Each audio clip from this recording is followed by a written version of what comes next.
की आज उन्नती बायबल चर्चच्या 4थ्या वर्धापन दिनानिमित्त आपण सगळे एकत्र झालेलो आहोत आणि मला देखील विशेष आनंद आहे कारण का माझ्यासाठी माझीच मंडळी आहे. म्हणजे मला असं वाटतं इथं आल्यावर की काही फरक नाही, म्हणजे असं आपल्या लोकांमध्ये झाल्यासारखं नेहमी वाटतं.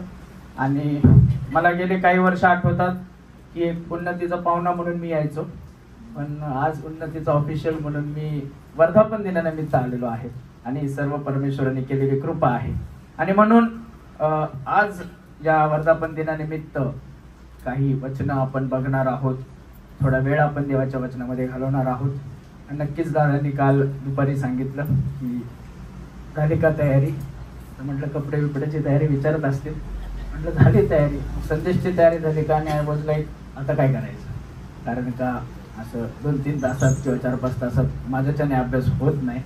आणि म्हणून थोडासा प्रयत्न केला आणि देवाने जे काही तुमच्यासाठी आणि माझ्यासाठी जे वचनात ठेवलेलं आहे ते आपण आज या ठिकाणी बघणार आहोत. आपण काढणार आहोत रोमकरास पत्र याचा 13वा अध्याय आणि वचन 11 ते 14 आपण काढून ठेवूया. रोमकरास पत्र याचा 13वा अध्याय आणि 11 ते 14 वचन आपण यावेळी वाचणार आहोत. कोणीतरी वाचावं मी विनंती करतो. समय ओळखून हे करा, कारण तुम्ही आता झोपेतून उठावे अशी वेळ आली आहे. कारण आपण विश्वास ठेवला तेव्हापेक्षा कारण आता आपल्याला जवळ आले आहे. रात्र सरत येऊन दिवस जवळ आला आहे. म्हणून आपण अंधकाराची कामे टाकून द्यावी आणि प्रकाशाची शस्त्र सामग्री धारण करावी. दिवसा ढवळ्यात साजेल असे आपण शिष्टाचाराने चालावे. चैनबाजीत व मद्यपानात, विषविलापात व कामासक्तीत, कलहात व मत्सरात नसावे. तर तुम्ही प्रभू येशू ख्रिस्ताला परिधान करा आणि देहवासना तृप्त करण्यासाठी तरतूद करू नका. आपण यावेळी 2 मिनिटाची प्रार्थना करूया. हे देव बाप्पा, आभार मानतो ही वेळ तू दिलीस, तुझ्या इच्छेनुसार योजनेनुसार तू एकत्र केलंस. आणि आज जे काही तुझ्या निवडलेल्या प्रियजनांसाठी तुझ्या वचनातनं जे मार्गदर्शन होणार आहे बाप्पा, त्याद्वारे तुझी इच्छा आमच्या जीवनामध्ये पूर्णत्वास जाऊ दे. तू उंचवलं जा, कवरलं जा. मग येशूच्या गोड आणि पवित्र नावात आमेन. हा शास्त्र भाग जो आहे तो आज निवडण्यामागचा विशेष उद्देश हा आहे की आज आजूबाजूची जी परिस्थिती आहे की ती फार भयानक आहे, बिकट आहे, अवघड आहे. आणि जे ख्रिस्ती विश्वासणारे आहेत ते थोडेसे त्रासातून जात आहेत, संकटातून जात आहेत. आणि हे करत असताना काहीतरी प्रॅक्टिकल आपल्यामधनं व्हावं. म्हणजे आपण बायबलचा अभ्यास करतो, शास्त्राचा अभ्यास करतो, वचनाचा अभ्यास करतो, त्यातनं खूप अगाध ज्ञान आपण घेतो आणि कधी नाही ऐकले असे एक्सप्लेनेशन, त्याचा उलगडा आपण बऱ्याच वेळा ऐकतो. पण काय ते माझ्या वैयक्तिक जीवनामध्ये मी ते लागू करतो का, आणि काय तिथं प्रॅक्टिकल आहे का. म्हणजे मी माझ्या मंडळीमध्ये सांगितलं की आपण शास्त्र अभ्यास करण्यासाठी जसं सोन्याच्या खाणीमध्ये सोनं शोधतात आणि ते खोदत जातात, या जागेवर खोदतात, त्या जागेवर खोदतात की इथं सोनं मिळेल, तिथं सोनं मिळेल. आणि एक सर्टन स्टेज अशी येते की हा सोनं सापडलंय आणि सोनंच सोनं सगळीकडे आहे. मग आता ते सोनं मला मिळाले तर करायचं काय, करायचं.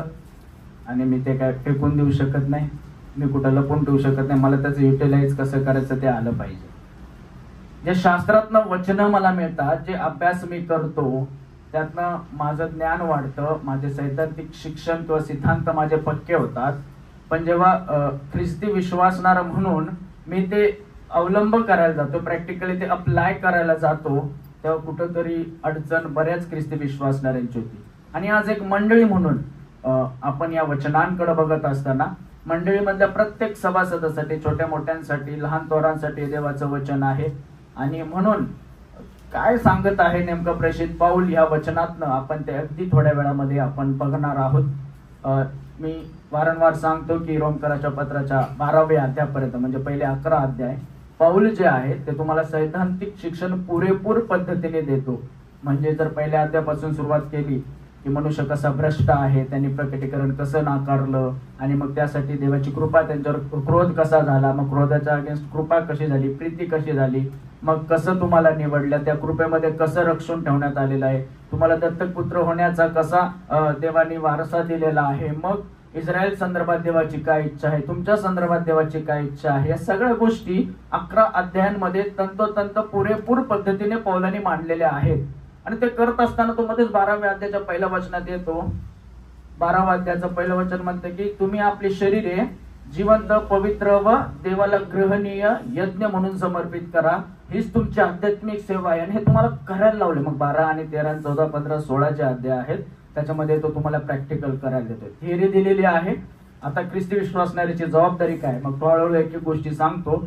आणि मग 13व्या अध्यायामध्ये आल्यानंतर तो अचानक म्हणतो की ख्रिस्त दिनाचे आगमन म्हणजे ख्रिस्त येण्याचा जो दिवस आहे तो जवळ आलेला आहे. आणि तो म्हणतो समय ओळखून हे करा, कारण आता तुम्ही झोपेतनं उठावे अशी वेळ आलेली आहे. म्हणजे त्याही काळातली ती परिस्थिती होती, याही काळात ती परिस्थिती आहे की कशातनं उठायचंय, झोपेतनं उठावं अशी वेळ आलेली आहे. आणि पौल या ठिकाणी एक समरी किंवा एक सीन तुमच्या समोर उभा करतो की एक सैनिक आहे आणि तो झोपलेला आहे आणि आता त्याला उठवायचं आहे, युद्धासाठी तयार राहायचंय. तू इतक्या वेळ काय केलंस, रात्री काय केलंस, दुपारी काय केलंस याच्याकडे लक्ष न देता तुला सकाळी आता त्या युद्धासाठी सज्ज व्हायचं, म्हणून तू आता झोपेतनं उठ. तुम्हाला थिअरी मिळाली, तुम्हाला सगळं शिक्षण मिळालं, तुम्हाला सगळे सिद्धांत कळलेले आहेत.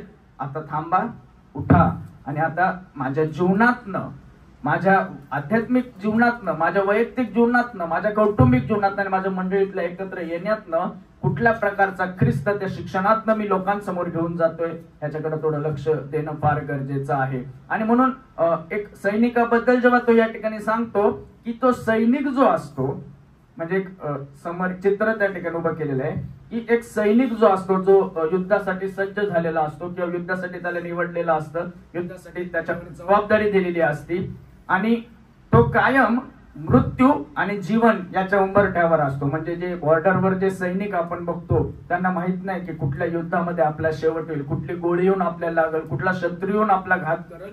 आणि तो मृत्यू आणि जीवन याच्या उंबरठ्यावर कायम उभा असतो.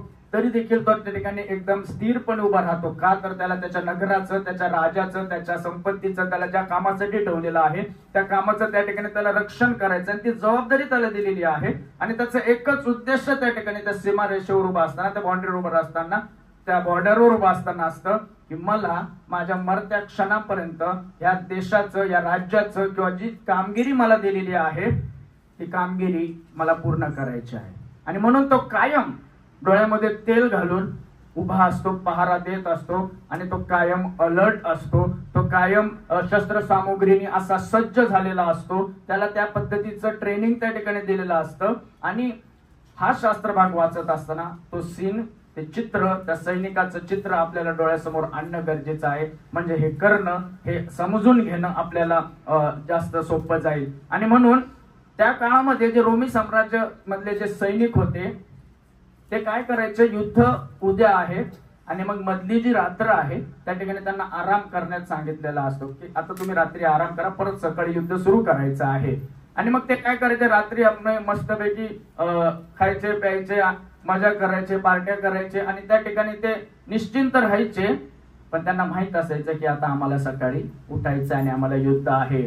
ते स्वतःला त्या ज्या गोष्टी त्या वचनात लिहिलेल्या आहेत की त्या विलासाच्या गोष्टी आहेत, जगिक गोष्टी आहेत, खाण्यापिण्याच्या ज्या गोष्टी आहेत त्याच्यामध्ये ते स्वतःला एंगेज करून ठेवत होते आणि त्यामध्ये ते व्यस्त राहत होते.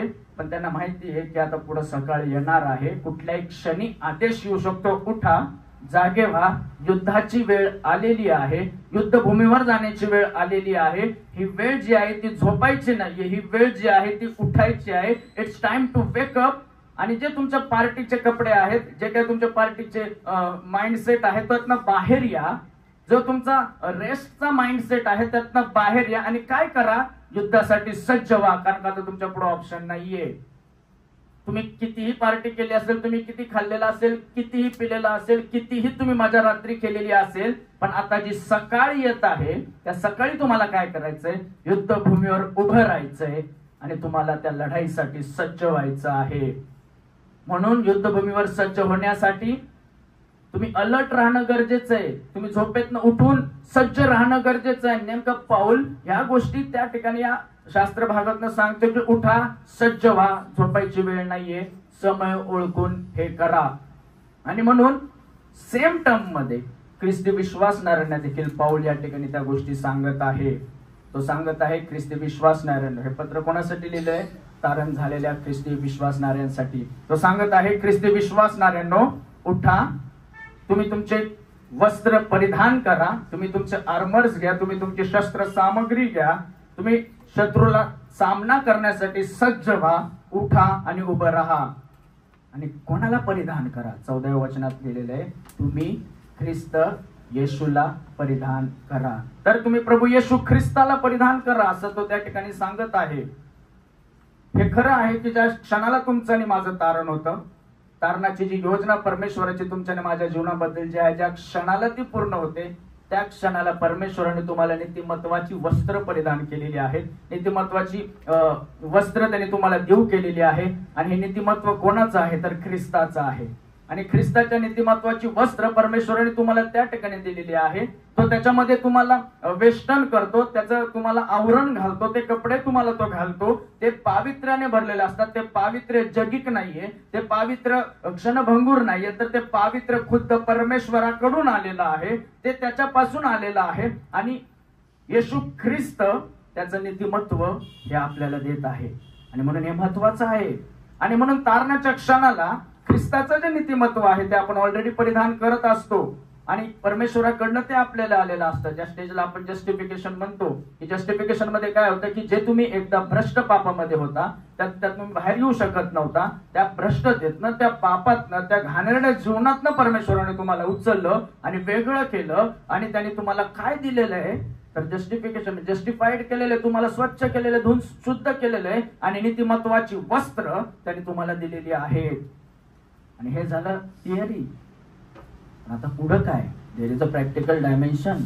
तुम्हाला ते प्रॅक्टिकल करायचं आहे. शाळेमध्ये असेल, कॉलेजमध्ये असेल, सायन्समध्ये तुम्हाला अनेक सिद्धांत शिकवले जातात, भूमितीमध्ये, जॉमेट्रीमध्ये तुम्हाला अनेक सिद्धांत शिकवले जातात. पण जेव्हा वेळ येते प्रॅक्टिकली ते अप्लाय करण्याची, आपली गडबड होऊ नये म्हणून तो या ठिकाणी प्रॅक्टिकल ऍस्पेक्ट या ठिकाणी तुमच्या समोर मांडत आहे की तुम्ही ऑलरेडी तारण पावलेले आहात, तुम्ही ऑलरेडी वेगळे केलेले आहात. आता तुमच्याकडनं काय एक्सपेक्टेड आहे? मी माझ्या संदेशामध्ये बोलत असतो की तारण जे आहे ते तुम्हाला मोफत मिळालेलं आहे, त्यासाठी तुम्हाला काही करायला लागलेलं नाही, देवाची कृपा आहे तुमच्यावर. पण त्या तारणामध्ये जगणं हे सोपं नाहीये.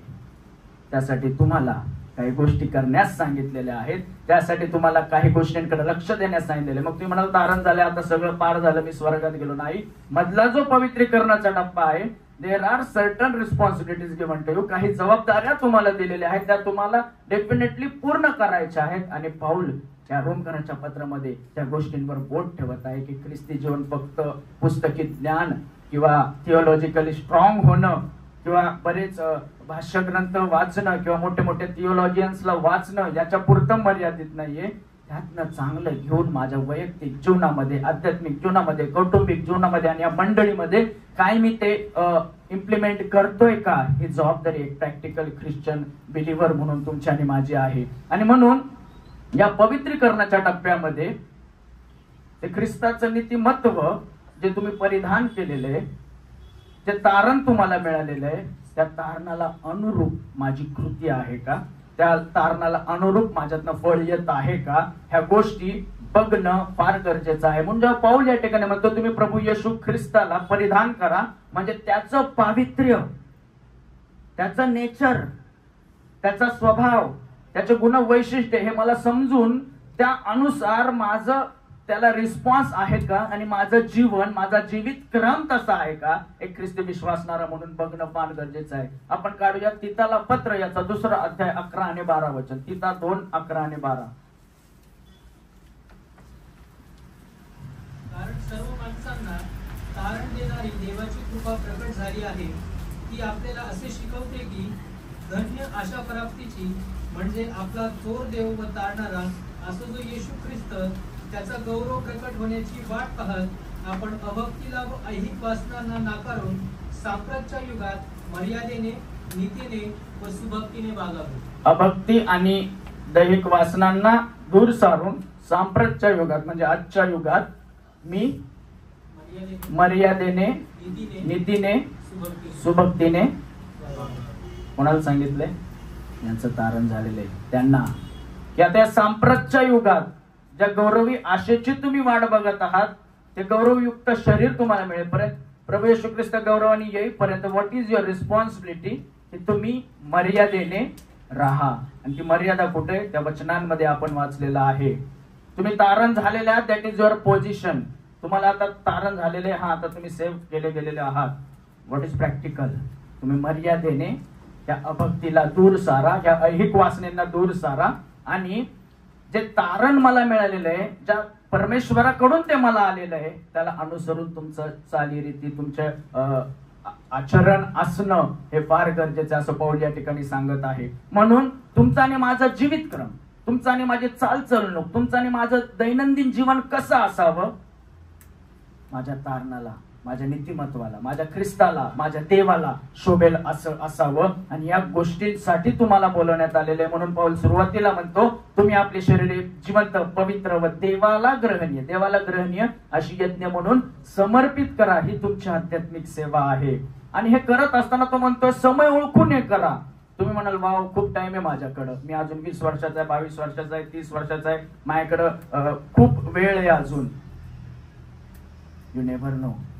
समय ओळखून हे करा. तो SOS देतोय, म्हणजे अलर्ट करतोय, उठा, आता तुमच्याकडे वेळ नाहीये. प्रभू कधीही येऊ शकतो, ही घटका कधीही येऊ शकते. काय तुम्ही तयार आहात का? काय तुम्ही सावध आहात का? काय तुम्ही समय ओळखलेला आहात का? काय तुम्ही झोपेतनं उठलेला आहात का? म्हणून तो 11व्या वचनात म्हणतं, तुम्ही आता झोपेतून उठावे अशी वेळ आलेली आहे. म्हणजे तो काय कन्सिडर करतोय, तुम्ही कशात आहे आता? झोपेत आहात. तुम्ही आपल्या दुनिया में मस्त आहात, आपल्या दैनंदिन जीवनामध्ये आपलं मस्त चाललंय, आणि मला माझं चांगलं समजतंय, मला काही गरज नाही झोपेतनं उठायची, मी माझं कुटुंब सेफ आहे, आणि मला देवाचं वचन चांगलं कळतंय. नाही, झोपेतनं उठावं अशी वेळ आलेली आहे. तो तुम्हाला आज्ञा देतोय, तो तुम्हाला इन्स्ट्रक्ट करतोय, आता तुम्ही झोपेतनं उठा. कारण का त्या युद्धात असलेल्या सैन्याकडं ऑप्शन नसते की त्या कमांडरला म्हणावं, थांब मला थोडा वेळ झोपू दे. नाही, त्याला उठावंच लागतं. ती वेळ तुमची आहे, ती परिस्थिती तुमची आहे, ती गरज तुमची आहे, ती जबाबदारी तुमची आहे, की उठा, आता झोपेतनं उठा. आणि परमेश्वर काय सांगते वचनातनं ते आपण बघणं फार गरजेचं आहे. झोपेतून उठावं अशी वेळ आलेली आहे, तुम्ही आता झोपू नका, जे झोपलेले आहात त्यांनी उठा. हे पाऊल त्या ठिकाणी म्हणतोय. चर्च मध्ये बोलत नाही बरं का मी. तुम्ही झोपलेले असाल, तुमचं तुम्ही बघा. झोपेतनं उठावं अशी वेळ आलेली आहे. इमिडिएट ऍक्शन, कुठलाही वेळ दिलेला नाहीये, श्वास घ्यायला पण वेळ दिलेला नाही. उठा आता. SOS आहे. जेव्हा कंपनीमध्ये तुम्ही काम करता, मी काम करतो, SOS म्हटलं की आता काहीच ऑप्शन नाही, पडल त्या पद्धतीने आहे त्या सिच्युएशन मध्ये उभं राहून ते काम करणं आहे. That is SOS. आता गाडीमध्ये येताना आमच्या ते बटन आहे SOSचं, ते दाबलं तर मी त्याला विचारलं काय होतं, तर तो म्हणतो जे जवळचं पोलीस स्टेशन आहे त्यांना मेसेज जातो, मग ती गाडी येते आणि मग ती अनालिसिस करते. ते SOS बटन आहे. म्हणजे जेव्हा तुम्हाला इतर कुठल्याही गोष्टींमधनं मदत मिळत नाहीये, ती एकच आशा आहे, ते बटन दाबा. आता तुम्हाला कुठलीच सबब नाहीये, आता तुम्हाला कुठलाच वेळ नाहीये, वयाची सबब नाही, कसलीच सबब नाही. उठा, झोपेतनं उठायची वेळ आलेली आहे. आणि आध्यात्मिक जीवनासंदर्भात सांगितलेलं आहे की तुम्ही आता उठा. रात्री पार्टी खूप झाली, रात्री तुम्ही मजा खूप केली, आता जो दिवस येत आहे त्यात तुम्ही तयार असावं. म्हणून ख्रिस्ती विश्वासणारे म्हणून तुम्ही झोपेतनं उठा आणि उभं राहा. या ठिकाणी म्हटलेलं आहे, आपण विश्वास ठेवला त्यापेक्षा तारण आता आपल्या जवळ आलेलं आहे. आता ही वेळ नाहीये की ज्या वेळेमध्ये तुम्ही अंधकारामध्ये चालावं, आपल्या जीवनात पापांनी भरलेलं जीवन आपण चालावं. पापाचा जो प्रभाव थोड्या प्रमाणात अजूनही आपल्यावर आहे, पापाचे जे गुण आपल्यामध्ये अजूनही आहेत, त्या पापाशी आपण झगडा करत असताना, दैहिकतेशी झगडा करत असताना देवाची बिलकुल अशी इच्छा नाही की तुम्ही ते पापाची वस्त्र परिधान करावी, तुम्ही त्या पापाचे गुण घेऊनच फिरावं. It's time to wake up. रात्री जे झालं ते झालं, जे दिवस आलेला आहे त्याच्यामध्ये तुम्ही तयार राहणं फार गरजेचं आहे. आणि हा कॉल कशासाठी आहे की तुम्ही आता तुमच्या प्रायोरिटीज, तुम्ही तुमचे प्राधान्य जे आहेत ते देवाच्या वचनाला अनुसरून बांधावे. तुमच्या प्रायोरिटीज ज्या आहेत त्या देवाच्या वचनाला अनुसरून योजना कराव्यात. तुमच्या ज्या प्रायोरिटीज त्या वचनाशी अलाइंड असाव्या, आध्यात्मिकतेशी अलाइंड असाव्या, तारणाशी अलाइंड असाव्या, तुमच्या नीतिमत्वाशी, त्या प्रभू येशू ख्रिस्ताशी, परमेश्वराच्या इच्छेशी अलाइंड असाव्या. इथून पुढे मी नाही तर परमेश्वराची इच्छा काय आहे हे मी समजून घ्यावं. माझी प्रायोरिटी काय आहे, मी माझ्या जीवनामध्ये काय करत आहे. मी चर्चमध्ये येतो, रविवारी बसतो, संदेश ऐकतो, सोमवार ते शनिवार मी काय करतो, काय माझ्या वैयक्तिक जीवनातनं तो प्रभू येशू ख्रिस्त प्रकट होत आहे का. त्या प्रभू येशू ख्रिस्ताचे गुण दिसत आहे का. तुम्ही जे ख्रिस्ताचा प्रकाश आहात तो प्रकाश इतरांवर पडत आहे का आणि त्याद्वारे पित्याचं गौरव होत आहे का. म्हणून पाऊल या ठिकाणी सांगतोय, झोपू नका, डुलक्या घेऊ नका, उठा, it's time to peck up. आणि प्रायोरिटी ज्या आहेत त्या राईटली तुम्ही सेट करा 11व्या वचनामध्ये. आणि तो म्हणतोय की आपण विश्वास ठेवला तेव्हापेक्षा तारण आता आपल्या जवळ आलेला आहे. हे वचन जर आपण नीट समजून घेतलं नाही तर क्वाईट कन्फ्युजिंग आहे. की आपण विश्वास ठेवला त्यापेक्षा तारण जवळ आले. अरे आम्ही तर ऑलरेडी तारण पावलेलं, मग हे आमच्यासाठी नाहीये.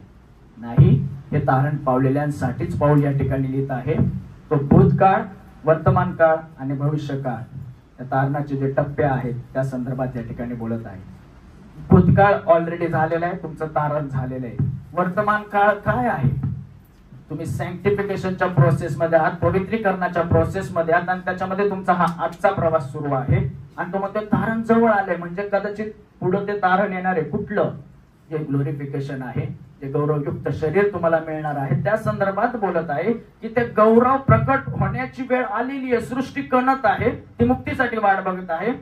तुम्ही आणि मी कणत आहोत, ते त्या तारणाची वाट बघत आहेत. कुठल्या तारणाची, जेव्हा येशू ख्रिस्त येईल आणि ते गौरवयुक्त शरीर तुम्हाला देईल, ते तारण जवळ आलेलं आहे. आणि ते तारण भविष्य काळात तुम्हाला मिळणार. तारणाची पूर्तता त्या ठिकाणी होणार आहे. तारणाचे जे परिपूर्णता आहे ती तुमच्या जीवनामध्ये दिसणार आहे. पण तोवर हा जो पवित्रीकरणाचा टप्पा आहे, त्या पवित्रीकरणाच्या टप्प्यामध्ये तुम्हाला काय सांगितलेलं आहे ऍज अ ख्रिश्चन म्हणून, की ते तारणाच्या आपण जवळ जवळ जवळ जवळ चाललेलो आहे. म्हणजे ख्रिस्त येण्याचा जो समय आहे तो नजदीक आलेला आहे. पौलाने हे पत्र 2000 वर्षांपूर्वी लिहिलेलं आहे.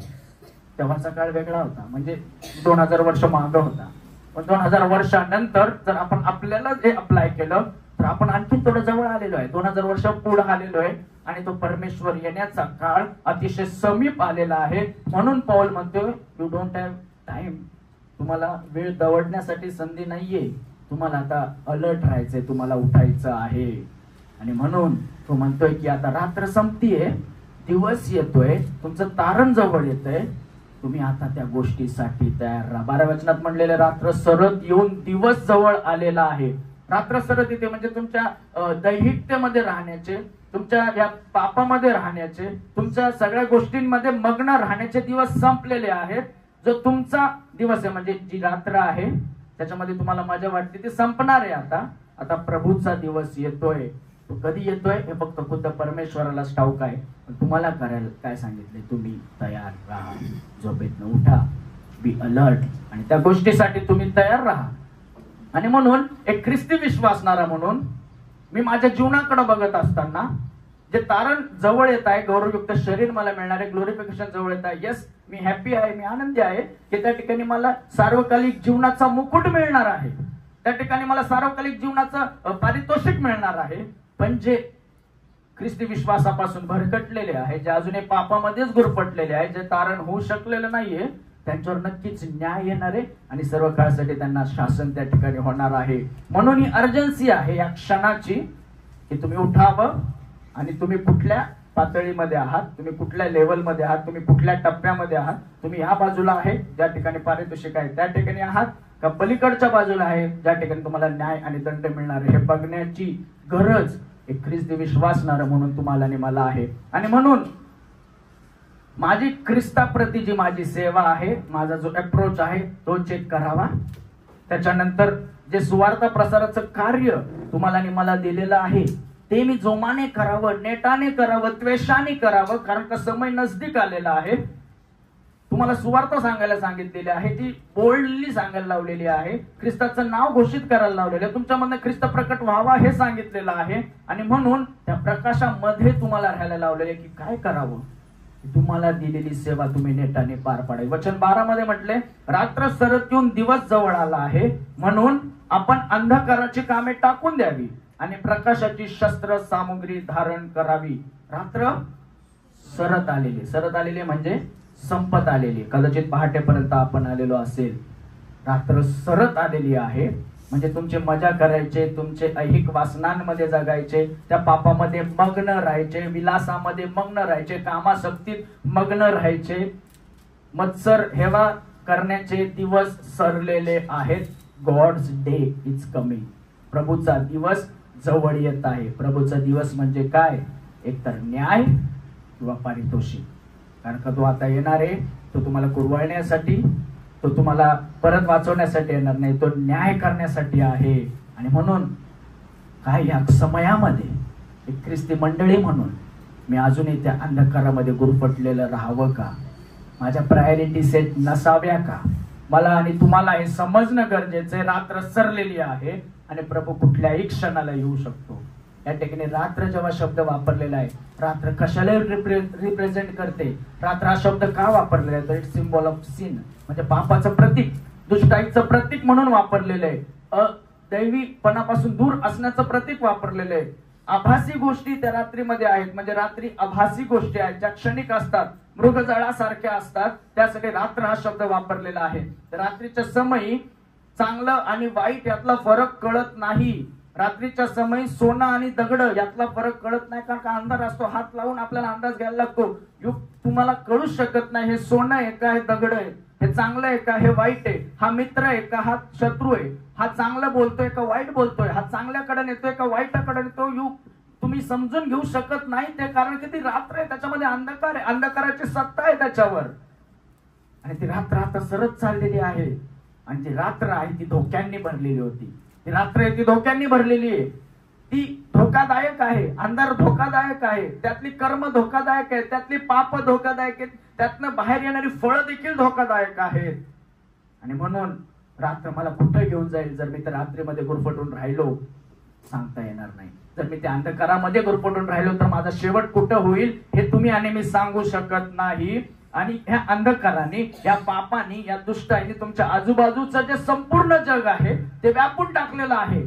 आणि त्यातनं प्रकाश त्यांना दिसत नाहीये, कारण का त्याच्यावर सैतानाचं प्रभुत्व आहे, सैतानाचं राज्य त्याच्यावर आहे. म्हणून ख्रिस्ती विश्वासणारा म्हणून वी मस्ट नॉट स्लीप. आपण झोपू शकत नाही. आपल्याला डोळ्यात तेल घालून जाग राहावं लागेल, कारण का दिवस समीप आलेला आहे. ख्रिस्ताचं येणं समीप आलेलं आहे. तुम्हाला आणि मला समजून घेणं गरजेचं आहे की माझी निवड कशासाठी झाली, मी कशासाठी जगतोय. आणि म्हणून तो म्हणतोय की तुम्ही झोपेतनं उठा. झोप म्हणजे काय? की मी माझी शुद्ध हरपून मला आजूबाजूच्या कुठल्याही परिस्थितीचं भान राहत नाही. आणि ज्या ठिकाणी मी पडून राहतो, झोपेत असल्यावर काही काही लोकांना शेजारी काही जरी झालं तरी भान राहत नाही. मी पण त्याच्यामध्ये आहे.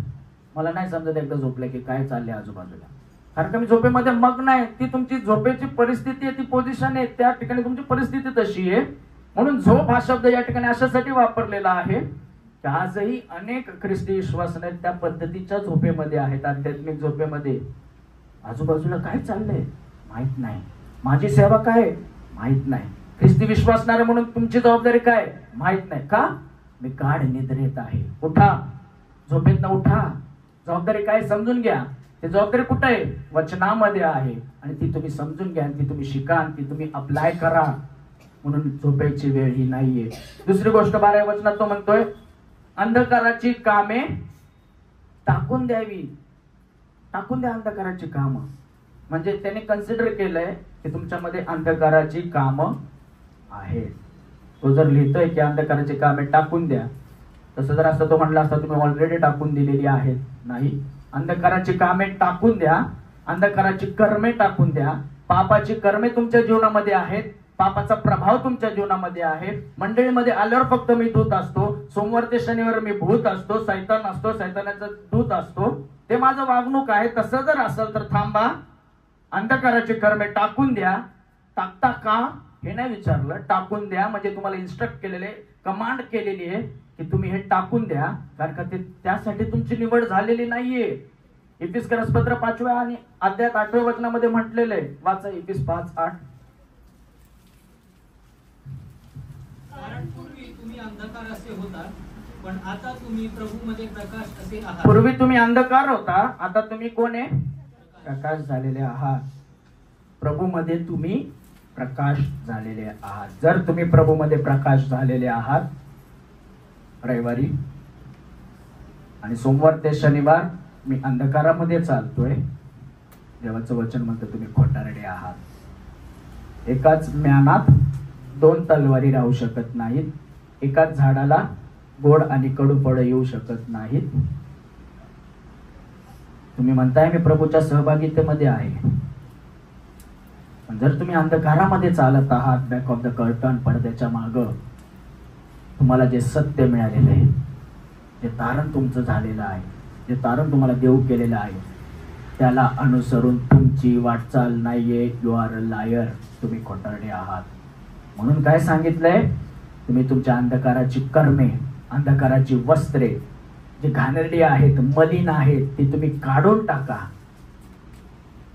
त्याच्यामध्ये कुठली आध्यात्मिकता नाहीये, तर फक्त ढोंग ढोंग ढोंग ढोंग जर असेल, ती तुम्ही काढून टाका. आणि तुम्हाला सांगितलेलं आहे ते फेकून द्या. अंधकाराची वस्त्रे काढून टाका, अंधकाराची कामे काढून टाका. 13वे वचन, दिवसा ढवळ्या साजेल असे आपण शिष्टाचाराने चालावे. दिवसा ढवळ्या साजेल म्हणजे प्रभूचा दिवस जो येणार आहे त्याला शोभेल असं तुम्ही शिष्टाचाराने चालावं. शिष्टाचार म्हणजे माहिती आहे तुम्हाला? त्या शिष्टाचाराने तुम्ही चालावं. जे पापामध्ये आपला स्वभाव होता, पापामध्ये जी आपली फळं होती, त्याची एक लिस्ट तो या ठिकाणी पाठवत आहे. चैनबाजीत, मद्यपानात, विषय विलासात व कामासक्तीत, कलहात व मत्सरात नसावे. एक रिप्रेझेंटेटिव्ह लिस्ट त्यांनी त्या ठिकाणी मांडलेली आहे की एक अंधारात चालणाऱ्या माणसामध्ये कुठले अवगुण असू शकतात किंवा कुठले गोष्टी असू शकतात. तर ह्या गोष्टी त्यांनी एक प्रातिनिधिक स्वरूपात या ठिकाणी मांडलेला आहे. ज्या व्यक्तीमध्ये ह्या गोष्टी आहेत, तो देवाचा उद्देश जो आहे त्याला तडा नेणारा आहे. तुमच्या जीवनाबद्दल परमेश्वराचे जे उद्देश आहे त्याला कुठेतरी बाधा आणणारे हे गोष्टी आहेत. आणि त्यासाठी तुमची निवड झालेली नाहीये, त्यासाठी तुम्हाला तारण देऊ केलेलं नाहीये, त्यासाठी येशू ख्रिस्ताने रक्त वाहिलेलं नाहीये. त्याने रक्त का वाहिलं? की तुम्ही आपले शरीर जिवंत पवित्र देवाला ग्रहणी अशी यज्ञ म्हणून समर्पित करा. ही गोष्ट आयुष्यभर लक्षात ठेवा. या गोष्टीसाठी माझी निवड झालेली आहे. तुम्ही म्हणाल गाणं गाण्यासाठी निवड झालेली आहे, सफेद झूट. तुम्ही म्हणाल जेवण वाढण्यासाठी माझी निवड, बाहेर लोकांना चॅरिटेबल कामं करण्यासाठी झालेली आहे, दादांत खोटं. माझी निवड, माझी सेवा काय आहे, माझी आध्यात्मिक गरज काय आहे ती परमेश्वराला माहिती आहे. माझी आध्यात्मिक सेवा काय आहे ती तो त्या ठिकाणी मांडतो की तुम्ही यज्ञ म्हणून समर्पित परमेश्वराला ग्रहणीय असं व्हावं. हे कायम लक्षात ठेवण्यासारखं आहे. म्हणून माझ्यामधनं हे लिस्ट डाऊन केलेले, अवज्ञा केलेले हे घाणेरडे पाप प्रकट होतील का? त्याचे गुण दुर्गुण प्रकट होतील का? नाही. तर तारण जेव्हा तुम्हाला मिळतं, जेव्हा तुम्हाला नीतिमत्वाची वस्त्र जेव्हा परिधान करण्यात तुम्हाला येतात, तेव्हा जो विश्वासणारे आहेत त्यांनी शिष्टाचाराने चालावं, मर्यादेने चालावं. हे परमेश्वराची इच्छा तुमच्याकडनं आहे. म्हणून झोपेतनं उठा. देवाचं वचन म्हणतो झोपेतनं उठा. अंधाराची कामं टाकून द्या. जे घाणेरडे, जे मळके आहे, ज्याच्यावर अंधकाराचे शिक्के आहेत, ते तुम्ही काढून टाकावं. आणि तो पुढे म्हणतो की अंधकाराची कामं टाकून द्या आणि प्रकाशाची शस्त्र सामग्री धारण करा. आर्मर ऑफ लाईट, प्रकाशाची शस्त्र सामग्री धारण करा. म्हणजे तुम्ही शिष्टाचाराने चालाल, म्हणजे तुम्ही अंधकारात चालणार नाही. तुम्ही स्वतःवर आवरण कुठलं घालावं? तर प्रकाशाचं, जे अंधकाराच्या विरुद्ध आहे, जे घाणेरड्या गोष्टींच्या विरुद्ध आहे, जे पापाच्या विरुद्ध आहे, अशी तुमची वागणूक असावी. मग तुम्ही कुठल्या प्रकारचा व्यक्ती असावा, तुम्ही कुठल्या प्रकारचे ख्रिस्ती विश्वासणारे असावं, हे फार गांभीर्याने या ठिकाणी सांगितलेलं आहे. मग जर इफिसकराच्या पत्राच्या 6व्या अध्याय जर आपण वाचला, त्या ठिकाणी ख्रिस्ती विश्वासणाऱ्यासाठी शस्त्र सामग्री सांगितलेली आहे. जसे की तारणाचं उरस्त्राण आहे किंवा विश्वासाचं शिरस्त्राण आहे. या बऱ्याच गोष्टी त्या ठिकाणी सांगितलेल्या आहेत. एक आध्यात्मिक जीवन माझं कसं असावं, त्याच्यामध्ये काय काय इन्क्लुडेड असावं, कुठलं कुठलं शस्त्र तुमच्याकडे असावं, कुठले कुठले आर्मर तुमच्याकडे असावे, या ठिकाणी सांगितलेलं आहे. आणि ते तुम्हाला का दिलेलं आहे? कारण का त्यासाठी तुमची निवड झालेली आहे. You should act like that. तुम्ही त्याप्रमाणे वागावं, यासाठी तुमची निवड झालेली आहे. आणि म्हणून तो 14व्या वचनात फार अद्भुत असं एक स्टेटमेंट वापरतो की तर तुम्ही प्रभू येशू ख्रिस्ताला परिधान करा. किती मोठी गोष्ट आहे. त्याच्याकडे बघू नका, जगिक उदाहरणं घेऊ नका, जगिक आयडियोलॉजी करू नका. तुम्ही काय करा जो बेस्ट आहे, जो एकदम अत्युच्च आहे, ज्याची तुलना कोणाबरोबरच होऊ शकत नाही, त्यांचं नाव या ठिकाणी घेतलंय. तुम्ही ख्रिस्ताला परिधान करा. ख्रिस्ताला परिधान करा म्हणजे काय? त्याच्यासारखं होण्याचा प्रयत्न करा. त्यांनी जसं पित्याला संतोषविलं तसं करण्याचा प्रयत्न करा. त्याचे वस्त्र जेव्हा आपण परिधान करू, ख्रिस्ताला जेव्हा आपण परिधान करू, मी त्याच्या मार्गामध्ये चालेल, त्याला आवडणारे जीवन जगेल. That is expected from Christian believer आजच्या या युगामध्ये. तो तुम्हाला या पवित्रीकरणामध्ये चालवल.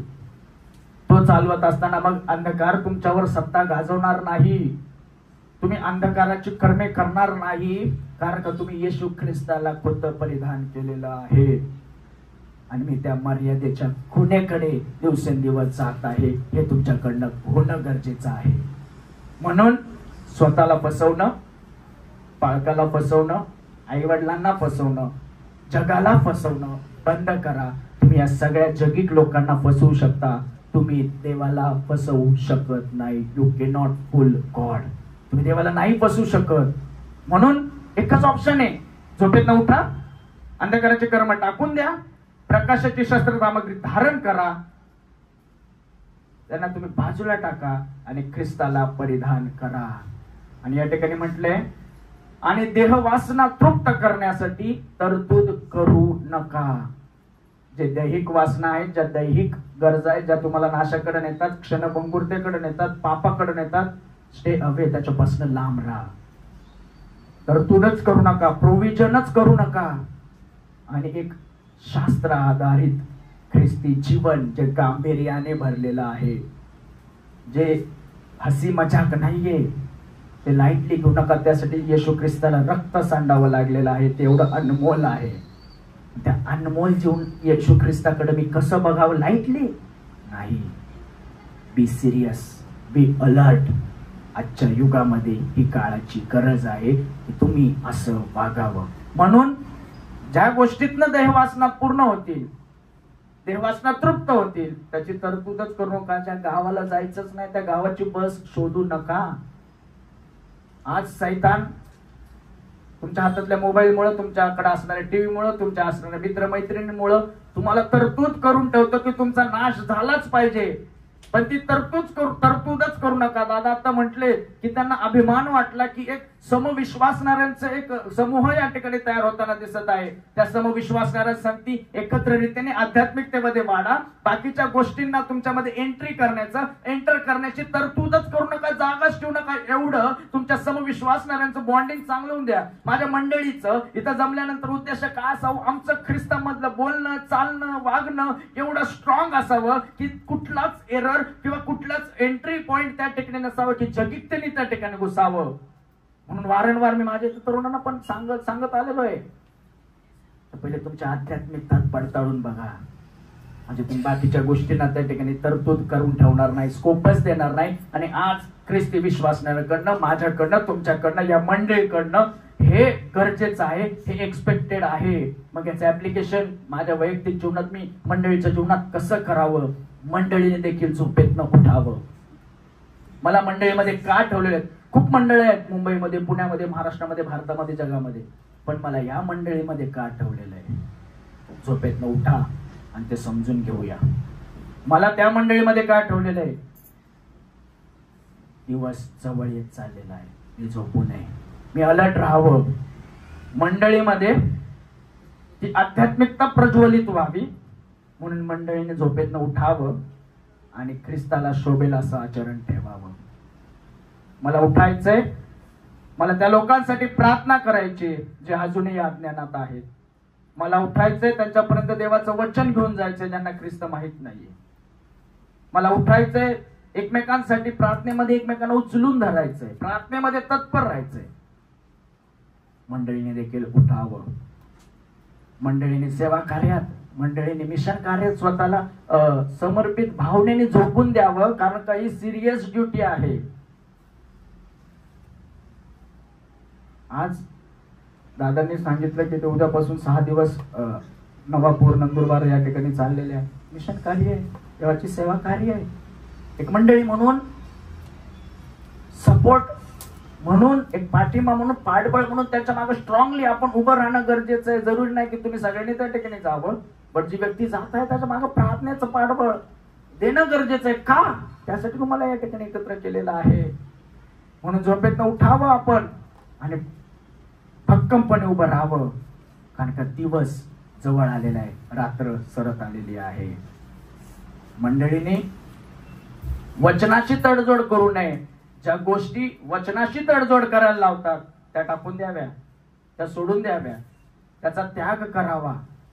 त्या ठिकाणी सांगितलेलं आहे की चैनबाजीत किंवा मद्यपानात, म्हणजे माझ्या जीवनात असणाऱ्या जगिक गोष्टी, जगिक सवयी, त्या जर माझ्या वचनाच्या आड येत असतील, माझ्या विश्वासाच्या आड येत असतील, यू हॅव नो ऑप्शन. तुम्हाला त्या गोष्टी सोडायच्या आहेत, पण प्राधान्य कशाला द्यायचंय? देवाच्या वचनाला, तुमच्या आध्यात्मिकतेला, तुमच्या कॉलिंगला, तुमच्या निवडीला. आज नात्यांमध्ये भ्रष्टता आहे, आज नात्यांमध्ये दुरावा आहे, घटस्फोट आहे, बऱ्याच गोष्टी घराघरामध्ये, कुटुंबामध्ये कलह आहे, ख्रिस्ती मंडळांमध्ये देखील कलह आहे. वचन काय सांगते? ते सोडून द्या, अंधकाराची कर्मे टाकून द्या आणि प्रकाशाची शस्त्र सामग्री धारण करा. आज बंधूमध्ये, समविश्वासणाऱ्यांमध्ये द्वेष, मत्सर, कलह, हेवा, तंटा नसावा. काय असावं? तर ख्रिस्ताची प्रीती असावी.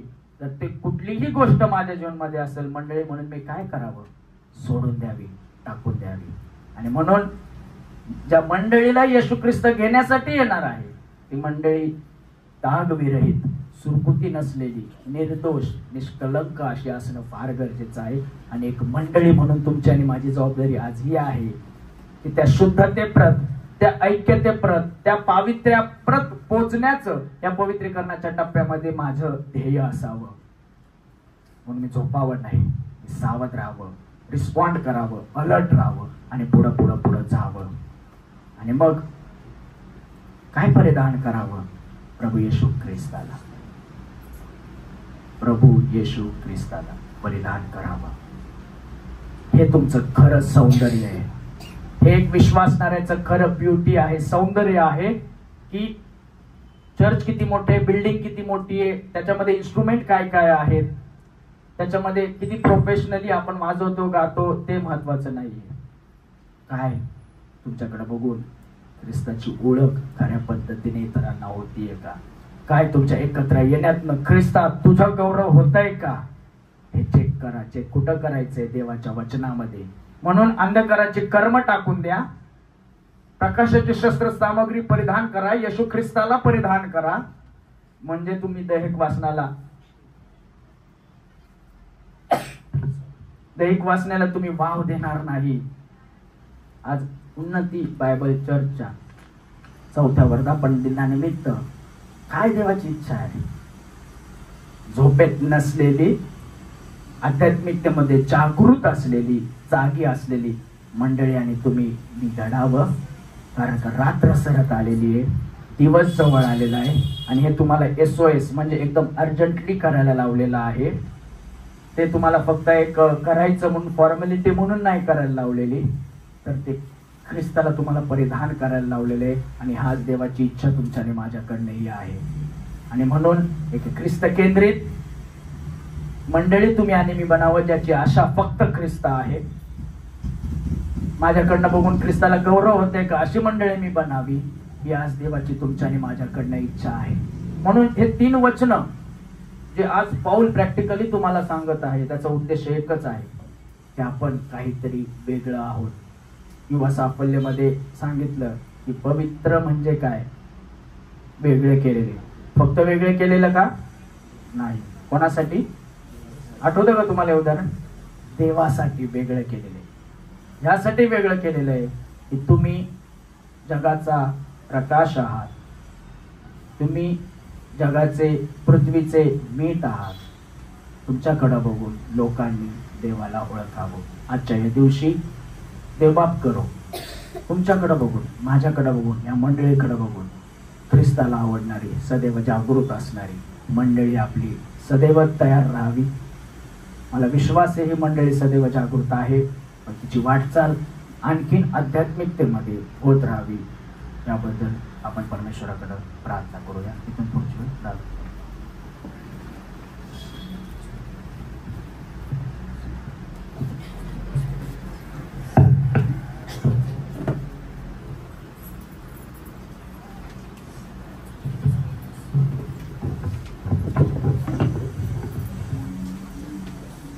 अतिशय स्पष्टपणे देवबापाचं वचन आपल्या